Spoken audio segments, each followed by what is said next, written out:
마태복음 24장에서는 예수님께서 종말에 관한 징조를 가르쳐 주고 계십니다. 종말에는 이런 징조들이 있을 것이다.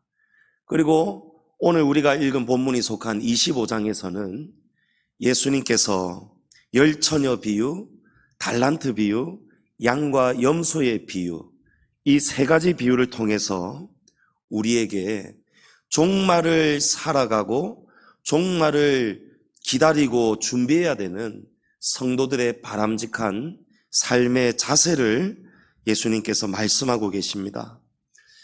종말은 두려운 시간입니다. 그러나 누구든지 종말이 옵니다. 개개인의 인생에도 당연히 종말이 있고 또 세상은 인정하지 않고 있지만 때가 되면은 성경에서는 반드시 온 인류의 역사적인 종말이 온다라고 말씀합니다. 우리 주님이 재림하시기 전에 우리가 먼저 육신의 장막을 벗게 된다면 그 사람은 먼저 개인의 종말을 맞게 됩니다. 또 우리가 살아있을 때에 예수님께서 재림하신다면 그 사람은 개인의 종말과 동시에 역사적 종말을 같이 맞게 되는 것입니다. 중요한 것은 어떤 경우든지 간에 사람은 누구든지 종말을 맞이하게 된다는 것입니다. 히브리서 9장 27절에 한 번 죽는 것은 사람에게 정하신 것이요 그 이후에는 심판이 있으리니. 참으로 감사한 것은 예수님을 주로 고백하는 저와 여러분, 평소 예수님을 믿고 말씀의 가르침을 따라서 회개의 삶을 살아가고 믿음 안에 거하려고 애쓰고 다른 박질에서 살아가는 저와 여러분에게는 지옥의 형벌을 당하는 심판에서는 우리 주님이 구원해 주신다는 사실입니다. 아멘이십니까? 요한복음 3장 18절에 그를 믿는 자는 심판을 받지 아니하는 것이요 믿지 아니하는 자는 하나님의 독생자의 이름을 믿지 아니함으로 벌써 심판을 받은 것이니라. 아멘. 우리가 예수님을 믿는 것은 심판을 받지 않는 것과 같다는 것입니다. 우리가 지옥 형벌을 면할 수 있다는 것입니다.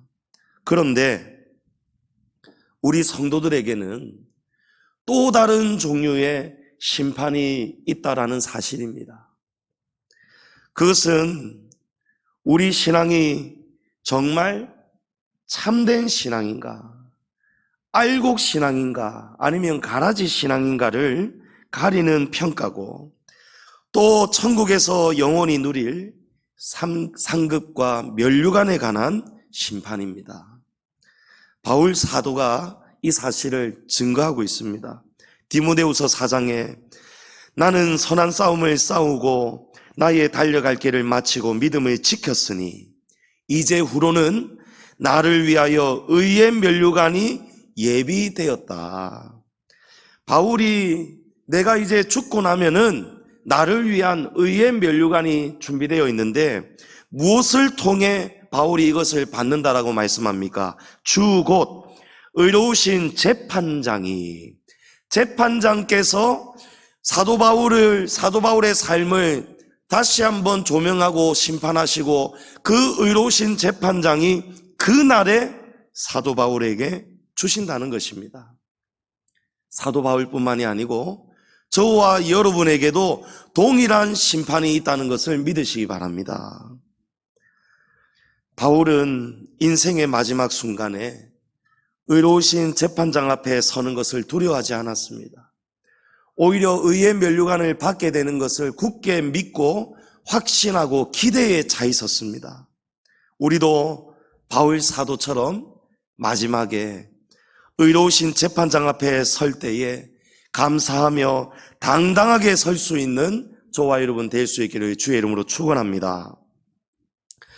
오늘 달란트 비유에서 예수님은 우리에게 바울처럼 하나님께 칭찬을 받고 또 귀한 상급과 면류관을 받을 수 있는 삶의 자세를 가르쳐 주십니다. 자, 내용을 우리가 잘 알고 있지만 한 번 더 우리가 나눠보겠습니다. 어떤 사람이 주인이죠. 주인이 멀리 외국에 가면서 3명의 종들에게 1달란트, 2달란트, 5달란트를 맡기고 갔습니다. 이 1달란트는 금은을 재는 무게의 단위였는데 그 가치는요, 약 6,000데나리온에 달하였다라고 합니다. 6,000데나리온. 한 데나리온은 평균적으로 보통 사람의 하루치 일당을 의미합니다. 그러니까 한 사람이 6,000일 동안 일해서 모은 그런 금액에 해당하는 가치가 1달란트입니다. 대략 계산을 해보니까 약 17년 남짓한 연봉이더라고요. 그러니까 1달란트가 얼마나 큰 금액인가를 알 수 있습니다. 주인이 이렇게 종들에게 달란트를 각각 맡기고 먼 길을 떠났다가 얼마 동안 한참이 지난 뒤에 다시 돌아옵니다. 그런 계획을 가지고 맡겼는데 이 주인이 떠난 다음에 5달란트를 받은 자는요, 그대로 곧장 나가서 5달란트를 가지고 장사를 하여 가지고 2배를 남겼습니다. 또 2달란트를 받았던 종도 똑같이 2배를 남겼습니다. 그런데 유독 1달란트를 받은 종은요, 주인이 떠나자마자 아무것도 하지 않고 그냥 고스란히 땅속에 가만히 묻어두었던 것입니다. 그러다가 오랜 후에 주인이 돌아와서 결산을 합니다. 5달란트 받은 종은 5달란트를 남겼다고, 2달란트 받았던 종은 2달란트를 남겼다고 착하고 청선된 종아 칭찬을 받습니다. 그런데 1달란트 받았던 종은요, 땅속에 숨겨두었던 1달란트를 파가지고 그대로 꺼내와서 주인에게 드리니까 주인이 심하게 노하고 책망을 합니다. 이 악하고 게으른 종아, 책망을 합니다. 심지어 주인이 이 종을 바깥 어두운 데로 내쫓으라 이렇게 합니다. 여러분, 비유는 어디까지나 원형에 대한 그림자입니다. 이 비유에서 우리가 본질이 무엇인가, 진리가 무엇인가를 우리가 깨달을 수 있어야 됩니다. 여기에서 주인은 누구를 의미할까요? 바로 우리 예수 그리스도십니다. 우리 예수님입니다. 주인이 잠시 먼 길을 떠났다는 것은 예수님이 십자가에서 죽으셨다가 3일 만에 부활하신 다음에 하늘로 올라가셨습니다. 올라가시면서 내가 너희를 위해서 처소를 예배하러 간다 하시면서 내가 몇 날이 못 되어 내가 너에게 다시 돌아올 것이다, 주님이 약속하셨죠. 바로 주인이 멀리 떠난 것은 예수님의 승천을 의미합니다.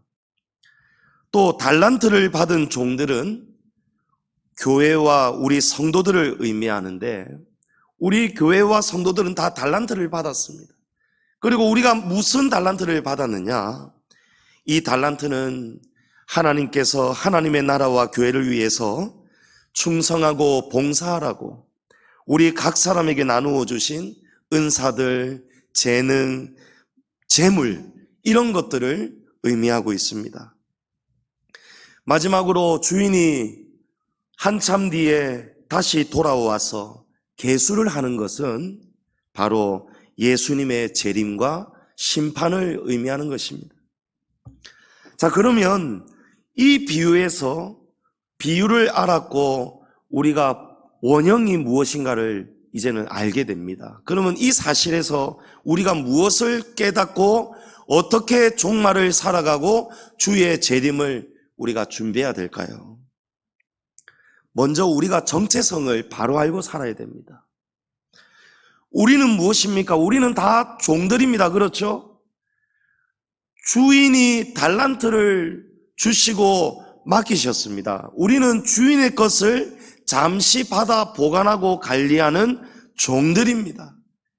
달리 말하면 우리는 주님이 주신 달란트를 잠시 맡아 관리하는 청지기들입니다. 믿으십니까? 사람들은 내 인생은 나의 것이다. My way, my life 이렇게 얘기를 합니다. 내 거라는 거예요. 하지만 우리는 정체성을 바로하고 살아가는 우리는 무엇입니까? 내 인생은 주님의 것이라는 거예요. 우리의 생명이 주님의 것이라는 것입니다. 인생은 공술의 공수거라 말합니다. 그냥 어느 날 내가 와보니까 빈손으로 왔는데 갈 때도 보니까 내가 빈손으로 가는구나. 이걸 깨달은 거예요. 그러나 이거는 조금밖에 모르는 거예요. 전체를 전혀 모르는 거예요. 사실은 어떻습니까? 우리 빈손으로 온 것이 아니고요. 사실은 우리가 사는 동안 하나님으로부터 모든 것을 우리가 다 받아 있습니다. 생명도 받았고 자녀들도 주님이 주신 것이고 우리의 생명 건강도 누가 주셨습니까? 주님이 주셨습니다. 믿으십니까? 재물 얻을 능력, 은도 내 것이고 금도 내 것이다. 내가 내게 재물 얻을 능력을 주었습니다. 신명기에 말씀하고 있습니다.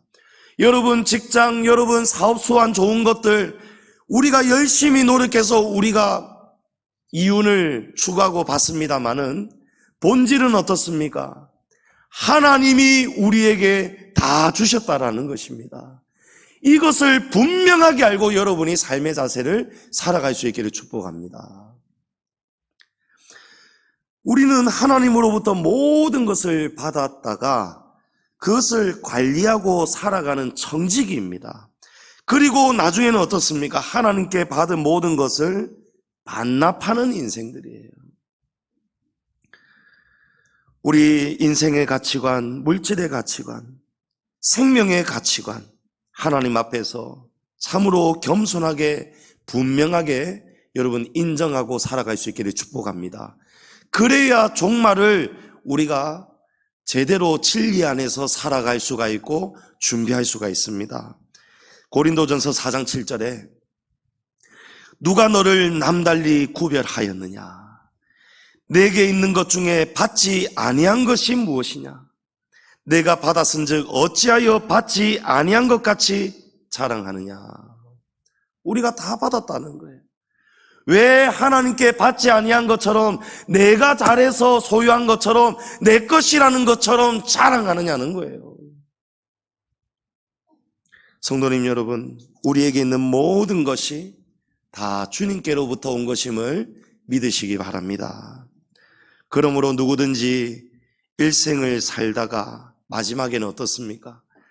주님이 맡기셨던 것을 우리가 어떻게 관리하고 살았는가? 주님이 우리에게 맡기셨던 달란트를 가지고 우리가 어떻게 살았는가, 무엇을 하였는가? 엄정한 평가를 받게 되는 것입니다. 그때에 악하고 게으른 종이라 책망을 받고 쫓겨나는 사람이 있습니다. 또 반대로 착하고 충성된 종이라 칭찬을 받으면서 아이고 나의 이 잔치의 즐거움에 참여할지어다, 이렇게 하나님의 환대와 칭찬을 받는 성도들이 있습니다. 참으로 감사한 것은요, 하나님의 평가 기준은 세상의 기준하고 완전히 다르다는 거예요. 세상은 무엇을 가지고 사람을 평가합니까? 세상은 상대적으로 평가를 합니다. 서로를 비교합니다. 줄을 세웁니다. 등수를 매겨버리는 거예요. 본문에 나오는 3명의 종들이 만약에 세상의 기준으로 평가를 한다면 1등, 2등, 3등이 되어야 돼요. 여러분 누가 꼴찌입니까? 땅속에 파묻었던 종이 꼴찌입니다. 누가 1등입니까? 5달란트 받았다가 5달란트를 남긴 종이 1등이 되어야 되는 거예요. 하지만 하나님은요, 우리를 상대적으로 평가하지 않으십니다. 하나님은 우리 개개인을요, 절대적으로 한 사람 한 사람을 따로 다 평가하십니다. 우리 주님께서 1달란트든지 2달란트든지 5달란트든지 우리에게 다 따로 맡기셨습니다.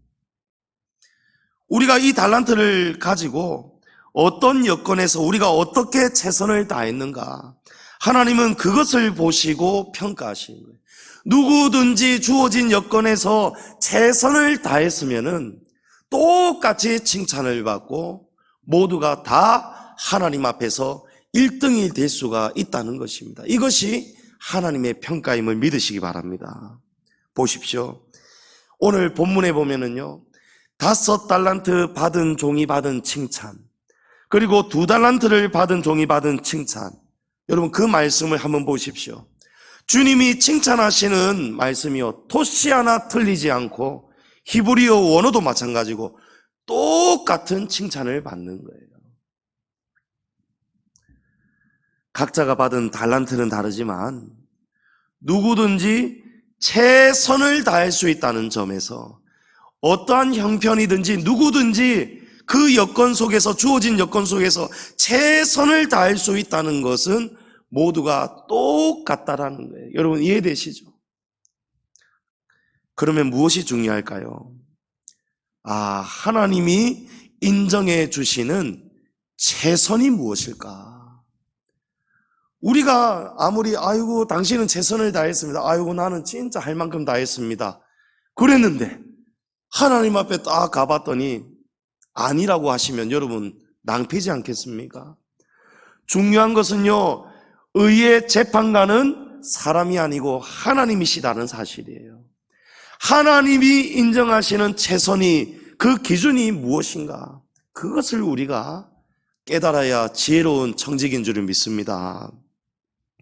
그러면 하나님이 무엇을 최선이라고 인정해 주실까요? 첫 번째는요, 자족과 감사입니다.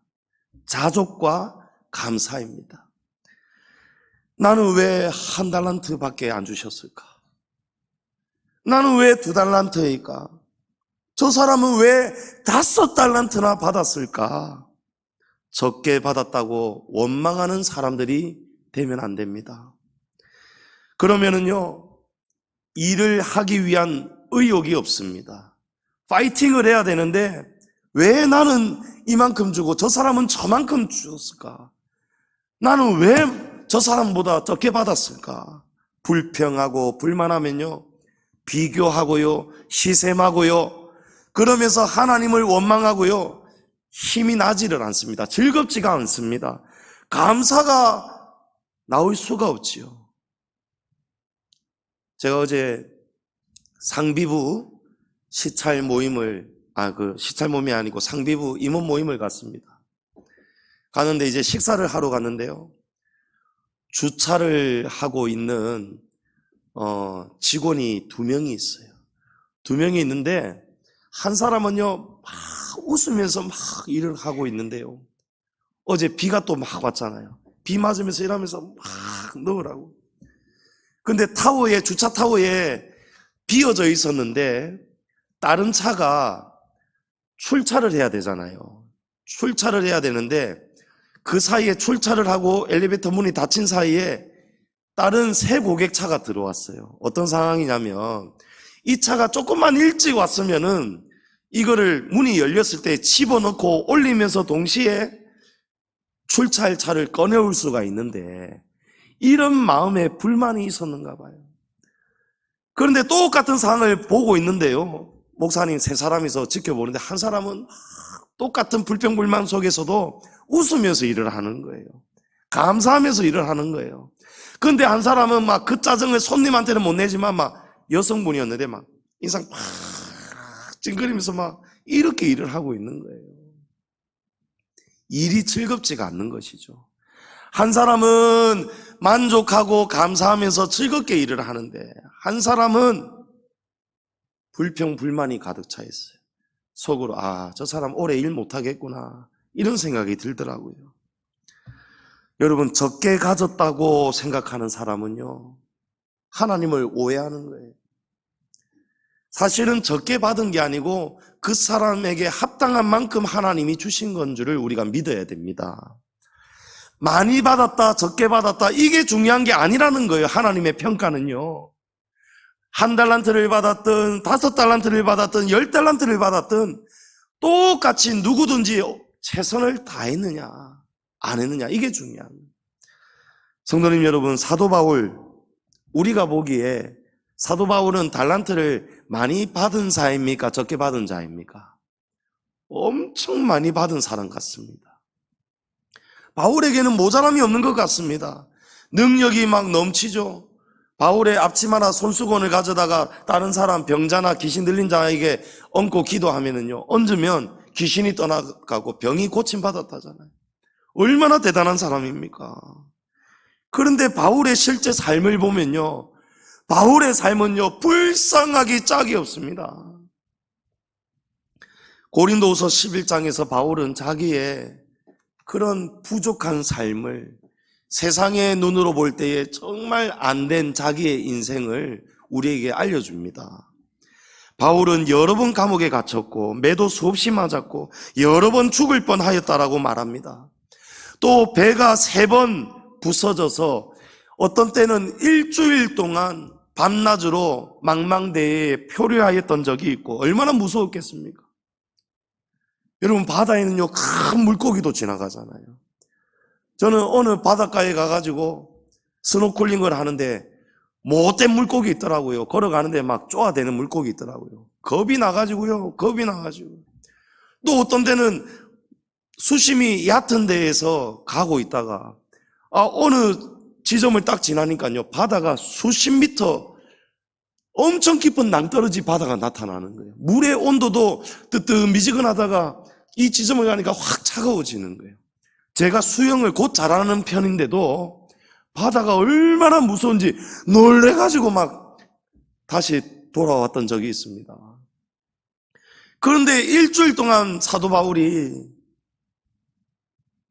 인적도 없고 자기를 건져줄 지나가는 배도 없고 일주일 동안 망망대해 바다에 있었다는 거예요. 바울이 복음 때문에 전하다가 억울한 일 당하고 매 맞고 로마에 끌려가고 이러면서 배가 부서지면서 그 고난을 당한 거예요. 얼마나 무서웠겠습니까? 일주일 동안 잠을 잘 수가 있겠습니까? 마실 수가 있습니까? 먹을 수가 있습니까? 얼마나 바울이 고생을 했겠습니까? 또 여러 번 강도를 만났답니다. 또 여러 날을 자지 못하고 여러 번 목말랐고 여러 번 굶주렸고 춥고 헐벗었다라고 바울이 말합니다. 그러나 바울이요, 자유가 없었을 때에도, 감옥에 있었을 때죠, 또 입을 옷이 없을 때에도 바울이 마지막에 디모데에게 부탁하잖아요. 네가 올 때에 가보의 집에 두고 내 겨울 외투를 좀 가지고 와달라고 부탁하잖아요. 너는 제발 속히 오라. 겨울이 되기 전에 속히 오라. 얼마나 바울이 춥고 배고프고 헐벗고 외로웠겠습니까? 먹을 것이 없을 때, 잠잘 곳이 없을 때에도 바울은요, 최선을 다해서 수고를 하였고 넘치도록 내가 수고를 하였다라고 바울이 성경에서 말하고 있습니다. 그리고 그 비결을 바울이 말하고 있습니다. 그 비결이 무엇입니까? 자기는 항상 자족하였고 감사하였다는 거예요. 쉬지 말고 기도하라잖아요. 항상 기뻐하라, 쉬지 말고 기도하라, 범사에 감사하라. 그래서 바울은 실제로 빌립보 감옥에 갇혔을 때에도 신라와 함께 밤새도록 감사하고 찬송하고 기도하였지 않습니까? 바울은 자유가 없었을 때에도, 강도를 만났을 때, 헐벗었을 때에도, 망망대해 위에 떠 있었을 때에도 바울은 항상 최선을 다해서 힘을 다해, 죽을 힘을 다해 하나님이 주신 소명을 감당했던 것입니다. 바울은 그 비결을 빌립보서 4장에서 이렇게 말씀합니다. 나는 비천에 처할 줄도 알고 풍부에 처할 줄도 알아. 모든 일 곧 배부름과 배고픔과 풍부와 궁핍에도 처할 줄 아는 일체의 비결을 배웠노라. 이 비결이 무엇입니까? 내게 능력 주시는 자 안에서 내가 모든 것을 할 수 있느니라. 아멘. 여러분, 내게 능력 주시는 자 안에서 내가 모든 것을 할 수 있다는 거예요. 내가 1달란트를 받았든 2달란트를 받았든 5달란트를 받았든 내게 능력 주시는 자 안에서, 내게 주신 만큼 내게 주시는 능력 있는 자 안에서 내가 얼마든지 최선을 다할 수 있다는 것입니다. 그런데 문제는 무엇입니까? 우리가 자꾸 자꾸 비교하는 거예요. 하나님은 우리를 비교하지 않으시는데, 상대평가하지 않으시고 우리를 절대평가하시는데, 우리가 왜 서로를 상대평가하고 있느냐는 거예요. 왜 저 사람은 많이 가진 것 같은데 나는 왜 적게 가졌을까? 적다 많다, 여러분 그렇게 할 일이 아니라는 거예요. 우리가 최선을 다할 수 있으려면 먼저 우리의 자세가, 여러분 항상 자족과 감사를 가지고 이 종말의 시대를 살아가시고, 주님이 주신 달란트를 가지고 자족하시고 감사하시면서 내게 능력 주시는 하나님 안에서 내가 모든 것을 할 수 있습니다, 이런 마음으로 여러분 충성 봉사할 수 있기를 축복합니다. 한 달란트 받은 종은요, 작다고 여겼는지 불만이 있었는지 모릅니다.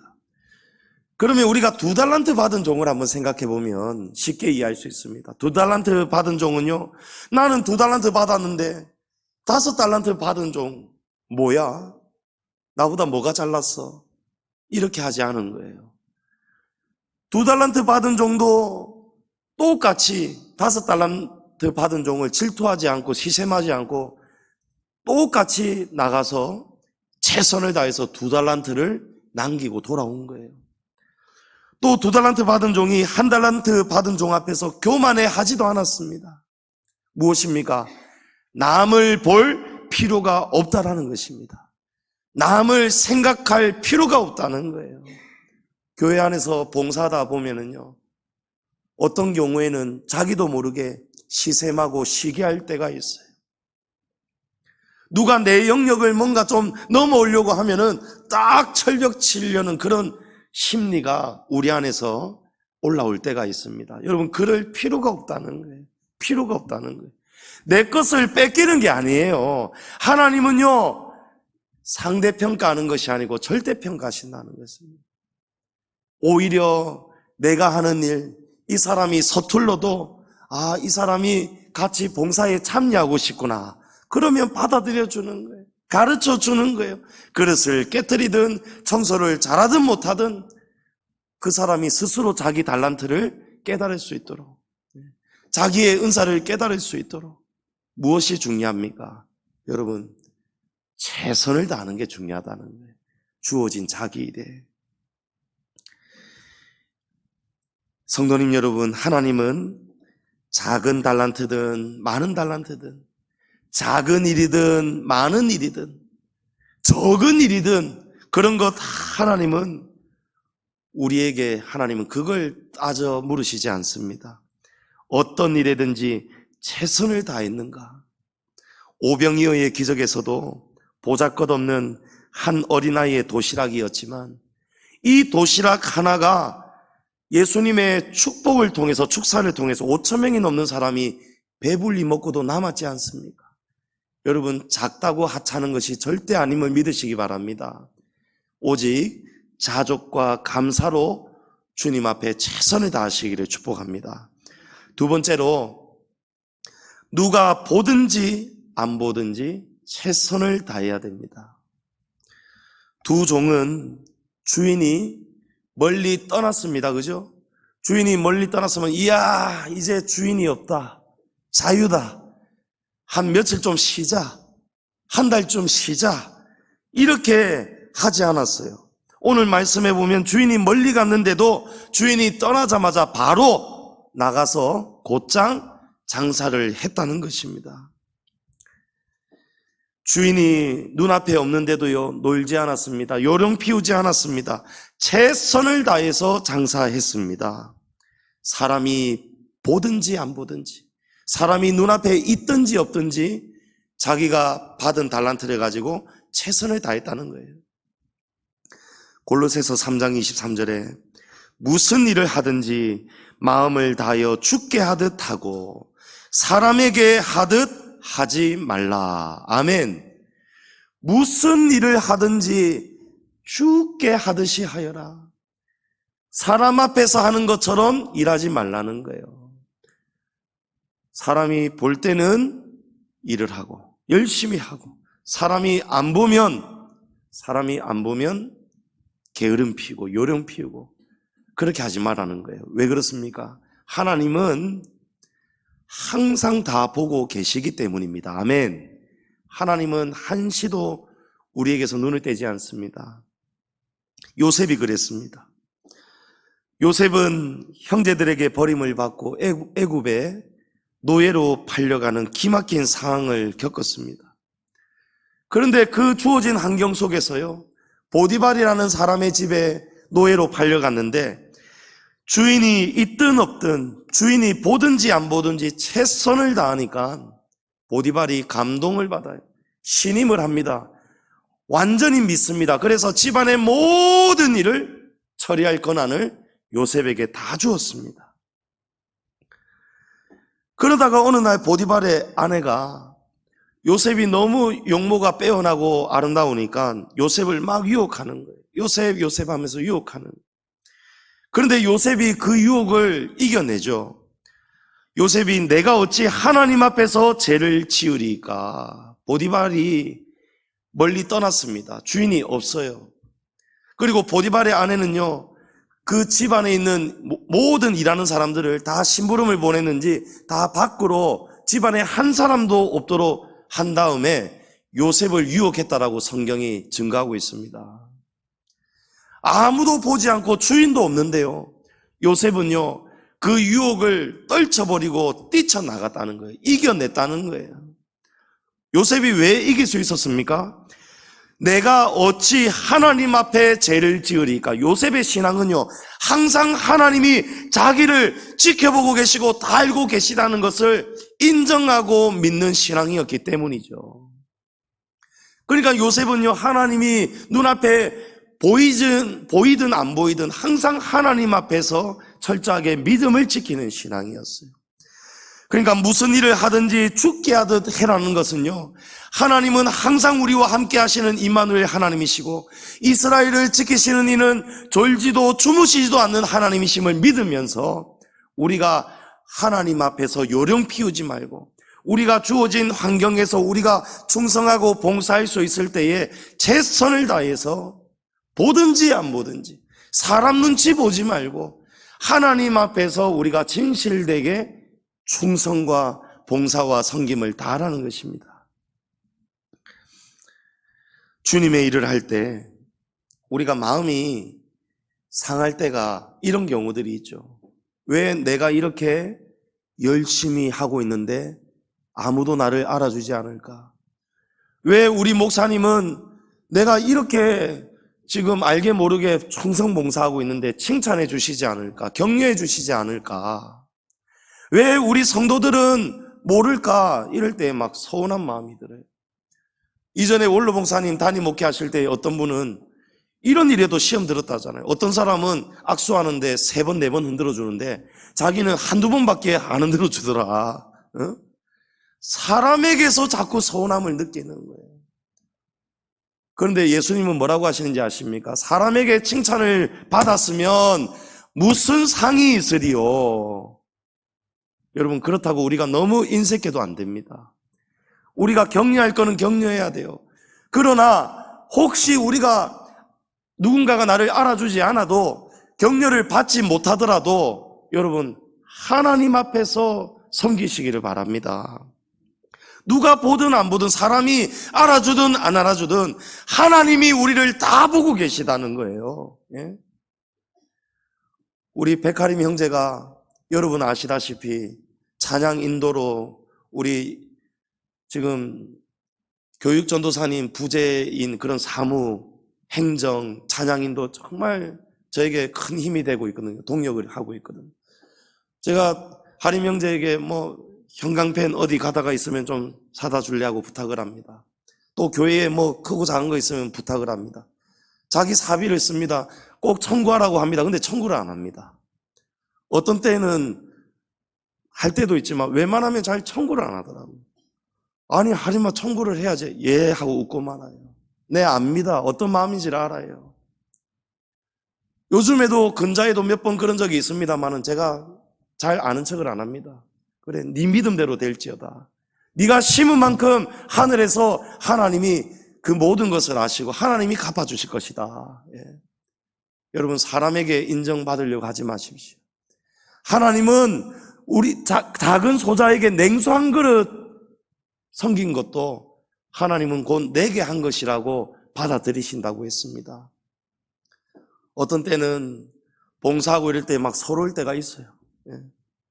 아무도 없는 교회에서 사다리 타고 올라가서 제가 작업하다가 사다리 잡아줄 사람도 없을 때에, 그때는 동역자 아무도 없을 때였으니 하다가 막 자빠지고 허리 다치고 그럴 때 아야아야 하면서도, 그런데 가만 보니까요, 야, 하늘에서 내 상이 크겠구나 말씀이 생각이 나더라고요. 여러분, 아무도 보지 않아도 괜찮습니다.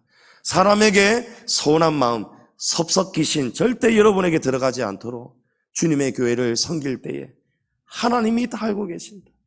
내가 당하는 억울함도 하나님이 다 알고 계신다.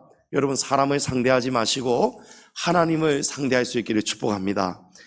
마지막으로 하나님이 인정하시는 최선은요, 이게 중요합니다. 마지막까지, 죽는 순간까지 끝까지 열심을 다하는 것이 최선인 줄을 믿으시기 바랍니다. 우리 속담에 가다가 중지고 타면 안이간만 못하다, 이런 말이 있죠. 진정한 충성은요, 주님이 부르시는 그날까지, 마지막까지 끝까지 최선을 다하는 거예요. 교회를 섬기다가 보면은요, 중도에 포기하고 싶을 때가 많이 있습니다. 이제는 아이고, 나 할 만큼 했다. 내 30년이나 봉사했다. 40년이나 봉사했다. 할 만큼 다 했다. 이런 생각이 들기 시작하면은요, 슬 이제 이전 마음하고 좀 달라집니다. 그러나 진리의 말씀은요, 우리에게 그렇게 말씀하지 않습니다. 죽기까지 최선을 다해서 충성하라고 성경은 우리에게 말씀합니다. 내가 스스로 할 만큼 했다라고 인정하는 것은요, 자기에게 속는 거예요. 자기가 인정하는 최선은 진짜 최선이 아닙니다. 다른 사람들이 인정해 주시는 최선도 최선이 아닙니다. 오직 하나님이 인정해 주시는 최선만이 참된 최선인 줄을 믿으시기 바랍니다. 바울을 보십시오. 바울이 언제까지 충성을 했습니까? 최선을 다했습니까? 죽기까지, 순교당하기까지. 죽을 만큼 힘들어도, 죽을 만큼 그만하고 싶고 하기 싫어도 마지막까지 내게 주신 달란트구나, 하나님이 내게 이것을 부탁하셨구나, 그 달란트를 여러분 귀하게 여기시고 마지막까지 최선을 다해 충성하는 성도들 되시기를 축복합니다. 성도님 여러분, 우리가 받은 달란트는 다 다릅니다.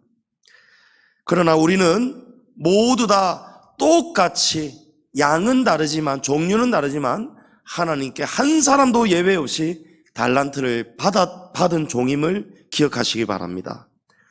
또 언젠가 받은 달란트를 가지고 어떻게 하였는지, 얼마나 최선을 다했는지 주님이 계수하실 때가 옵니다. 그날에 착하고 충성된 종이라 칭찬을 받는 성도 되시기를 축복합니다. 그날을 위해서 자족하고 감사하는 삶을 살아가시고, 누가 보든 안 보든 오직 하나님 앞에서 최선을 다하시고 마지막까지, 죽는 순간까지 최선을 다해 죽도록 충성을 다하시는 모든 성도들 될 수 있기를 주의 이름으로 축복합니다.